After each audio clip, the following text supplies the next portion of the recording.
Hello everyone and welcome to your Wrestling Roundup. My name is Davey Wall. I know it's been a while since I've done my last videos, but I've been a very busy man as of late, so I do apologise. I'm going to be doing a 4-part video. I'm going to be reviewing the pay-per-views, and the last one will be a predictions video on TLC, which is happening tomorrow night, but I'll do my reaction to it the following day or the following week. So I'm gonna be talking to you about in part one about Crown Jewel. I know I should start with Hell in the Cell, but I'm gonna do it from Halloween to before, and then I'll do Survivor Series, and then I'll do my predictions for TLC. Merry Christmas to you all. Happy Hanukkah, Happy Kwanzaa, and all that good stuff. Let's go.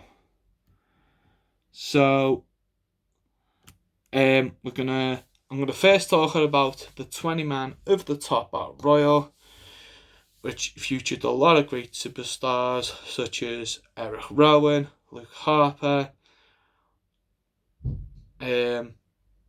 Alberto Carrillo, Shelton Benjamin, so on, so forth. Anyway, so Alberto Carrillo won the Battle Royal and he won the right to face AJ Styles later on that night. It was a pretty decent match, and that was off the kickoff show. It was okay. It was alright. It was okay. So, I'll move swiftly on to the next match, which was Brock Lesnar versus Cain Velasquez. A very different match to what a Brock Lesnar has normally been in 2018, 2017, and so on. This is different because a lot of people were saying, oh, it was like a UFC type match. It was a mixed martial arts. If I wanted to watch mixed martial arts, I'd be watching the UFC, blah, blah, blah, blah, blah. But if you're just a wrestling WWE purist, I've watched the UFC a couple of times with my brother, but you know what? This is different. But I'm a huge fan of WWE. Just putting it out there. Just all of it was different. It was just different. It was different than a Brock Lesnar match. Usually suplex, F5, and that's it. And sometimes, even if they can't kick out to one F5, to a couple of another suplex into another F5 for the win. Very boring, very quick, in my opinion. It's okay if he's making a point of someone. You know, alright, yes, he did lose the bloody championship at some point and got it back. But I'm getting ahead of myself. So this was the WWE Championship. Cain Velasquez first. My first time of seeing him in a wrestling ring. Done pretty well for what he's done. Took to it like duck on water. Haven't heard nothing of him since, but we'll see what the future holds for Cain Velasquez. Really good match.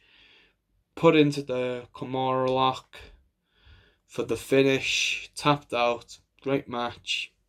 I enjoyed it because it was different than any other Brock Lesnar match because of in recent years. Not since he first started.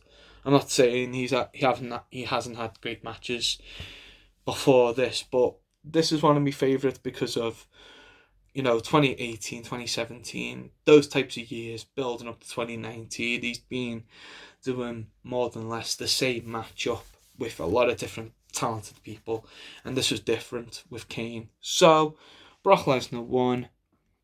and they brought up on the storyline that the storyline, basically, we all know it was UFC based storyline within the WWE. So yeah. Then my next thing I'm going to talk about is the tag team turmoil. Best tag team in the world match.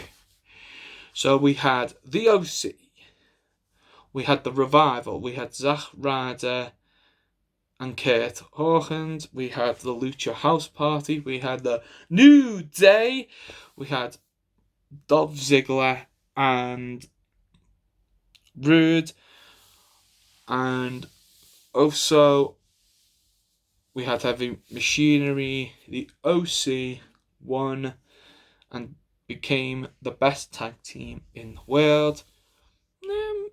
Decent match, a lot of cool moments. Yeah, it was pretty cool.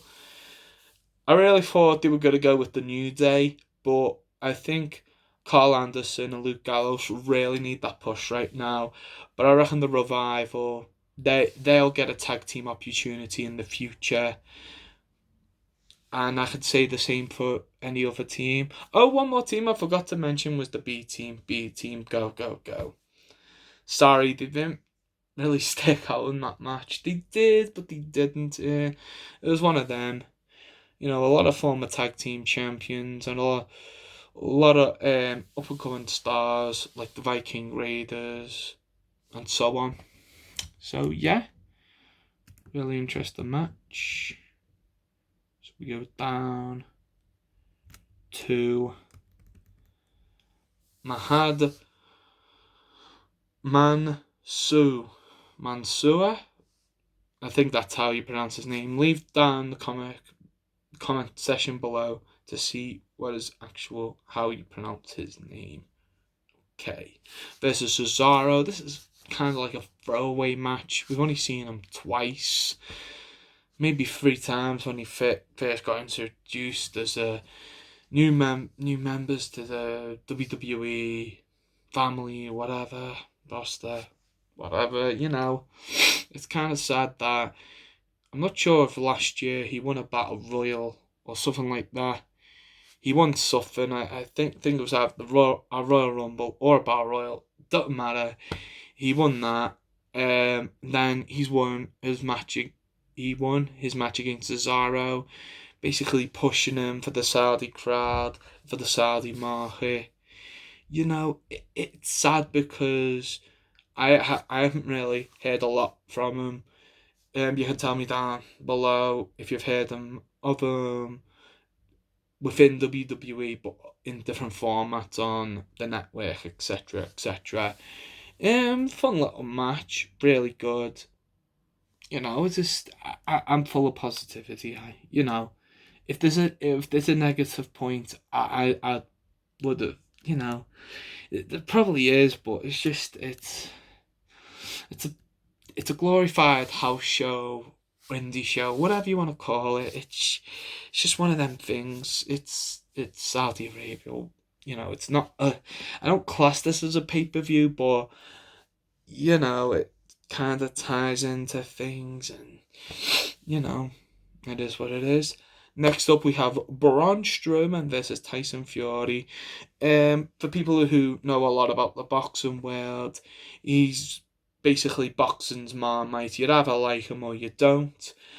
But, you know, with his recent story, his recent history, you know, I've really taken to Tyson. I'm one of them who didn't, because of the way he come across to me at first, and now, not just because of WWE, I'm not just saying this because of WWE. When I've seen him in fights now, I've gone, you know what, I respect him more.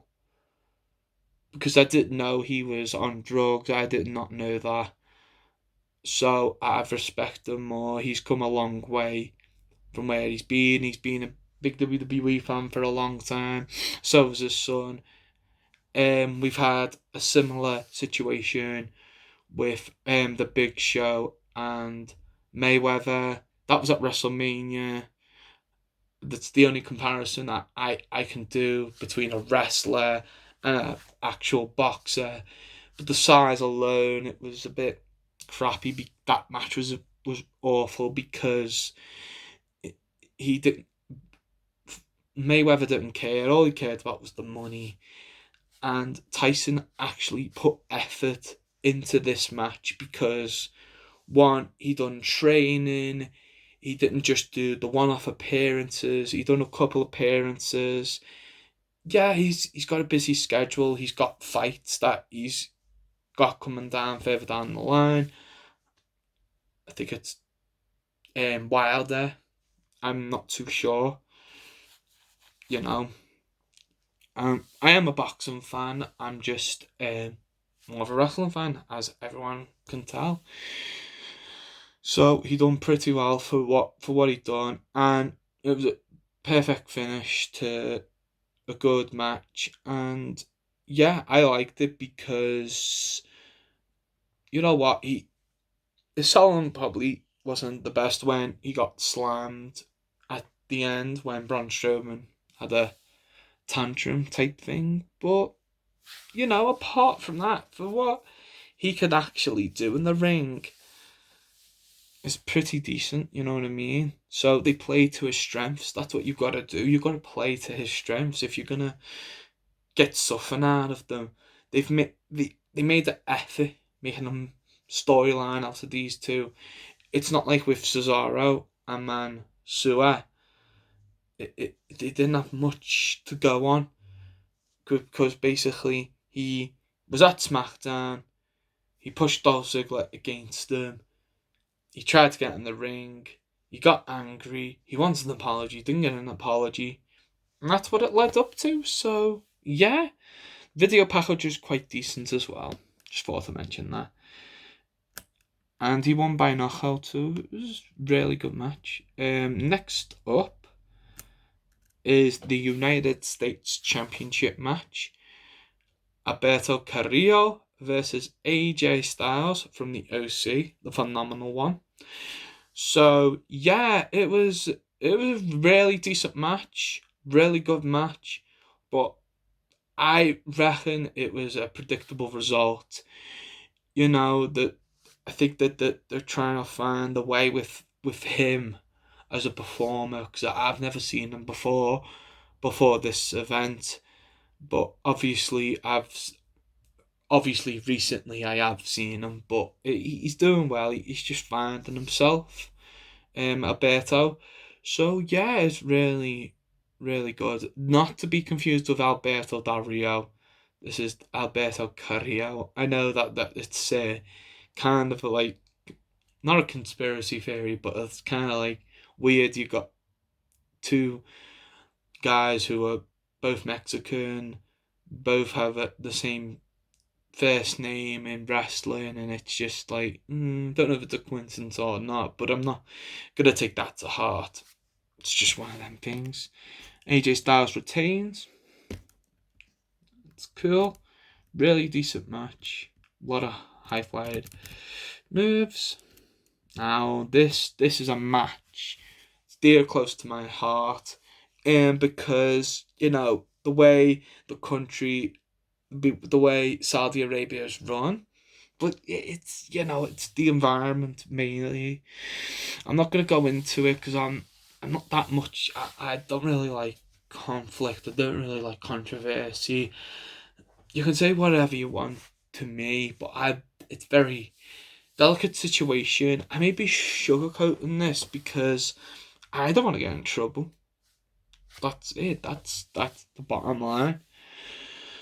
So it was Natalia versus Lacey Evans. The attire, actual wrestling attire, what they wore when they wore the t-shirts as well, but they were both wearing black. So it's baby steps with Saudi Arabia, baby steps.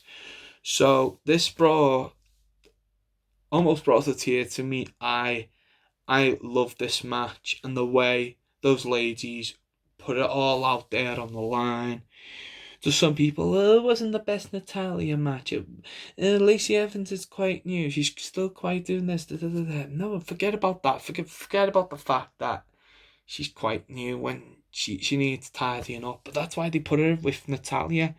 She knows what she's doing in that ring. She's basically teaching her, basically.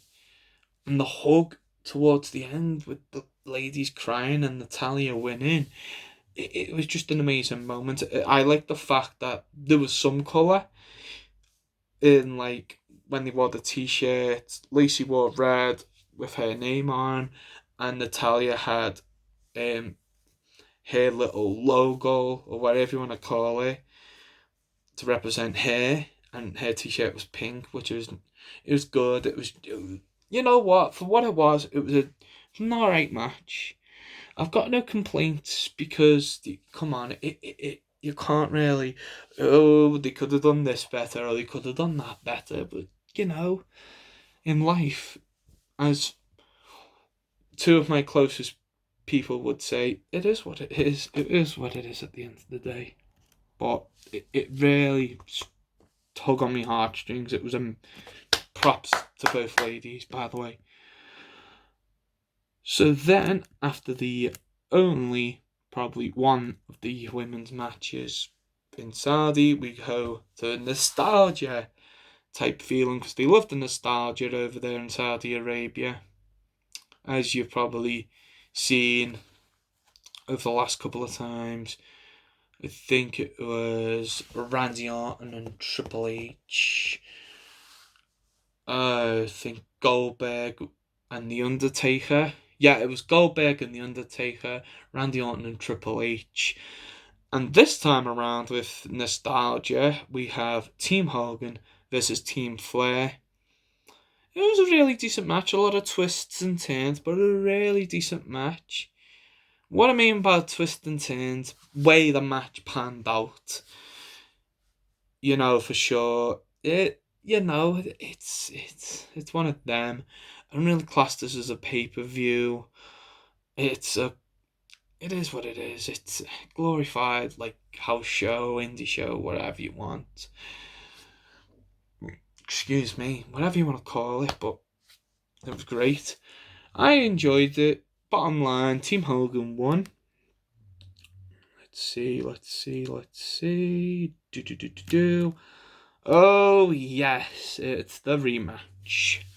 False Count Anywhere for the Universal Championship. But they advertised it as False Count Anywhere for no reason for it to be stopped. So this is Seth Rollins defending the Universal Championship against one of my favorite wrestlers today, Bray Wyatt, as The Fiend. This match, you know, decent moments. It wasn't probably wasn't the best match in the. Well, I'd say the match was better than the Hell in a Cell match, which I will get to in probably my part 2. I will get to that. I promise. I'll say a little bit. It was the Hell in a Cell match was great up until the finish. I think all he wants to do here was get to the finish and change it, which was brilliant. Basically, if you haven't seen it, he goes, kicks him into an electrical area, blows up the Fiend. He wants to throw this monitor at him to make sure he is down. He is finished. Sparks go off. He's blinded. The Fiend comes up. Mandible Claw into Sister Abigail. 1, 2, 3. Your new Universal Champion, Bray Wyatt. Bravo. They hit the nail home. Everyone went home happy after that. So yeah, that was my part 1 of my review on Crown Jewel. Join me in part 2, where I'm going to be talking about Hell in a Cell. So, thank you for watching, and if you want to help this channel out, please subscribe I know I say it all the time, but it really helps the channel grow, and I get I get a huge kick out of it. I love wrestling. I love talking about it. So thank you very much. I'll see you all in part 2. Bye for now.